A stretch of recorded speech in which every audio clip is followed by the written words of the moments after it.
So what is now taking place in the state of Virginia is that me and this water spirit is still going toe to toe. And there has been authorities that have been given over this water spirit, and the water spirit recognized this.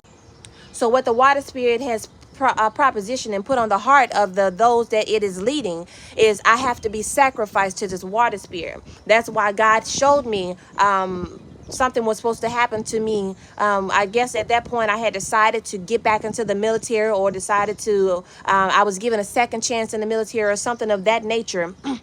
Where I saw myself, because a lot of times where I saw the mermaid spirit, actually downtown in Norfolk, Virginia, before I even got here. So when I was in Guam, I would see this area, and I will be looking down at the water, and I would see the mermaid spirit swimming under this water, and the mermaid spirit would be, talking to me, and the mermaid spirit would be looking at me, and I kept saying, where is this at? Why am I saying, where is this at? Where is this at? Well, when I first got to Virginia, my apostle came to visit me while I was staying over in the hotels, and we actually went walking downtown to downtown Norfolk, where that military ship is, where the Navy ship is. And as I started walking, because there was like a trail or a path, and I saw flowers, as I started walking, I looked down and I said, this looks familiar. And he said, what do you mean? I said, this. I said, I've been here before. And he said, what are you talking about? I said, there's a mermaid spirit here.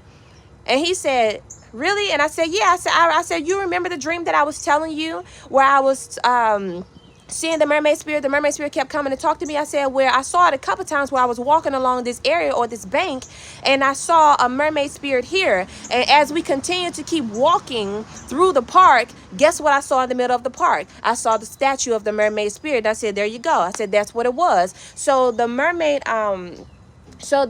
spirit that I was I'm grappling with, that I'm struggling with, that I'm fighting with now in this time, there is authority that I have been given over the mermaid spirit, and the mermaid spirit is still pissed off. It's been pissed off for years, but it's really mad now. So what it is doing, it has put it on the heart of individuals to sacrifice me to a water spirit. So as I was walking, God revealed to me in the dream that I was walking along this bank, and I was speaking to someone in military uniform. And what happened was, as we were speaking, there were people around. It was broad daylight, and I can see the ship in the background. And what happened was, the individual, as we were speaking, they pushed me very, very, very hard, to where I fell off the bank, and then I ended up drowning in the water. So somebody was drowning me, and my life was given over to this water spirit, so the water spirit can have its authority back. And that is what's taking place inside that is what's taking place in Virginia right now at this moment. So a lot of people didn't talk about it. I didn't talk about it, but I'm going to talk about it now.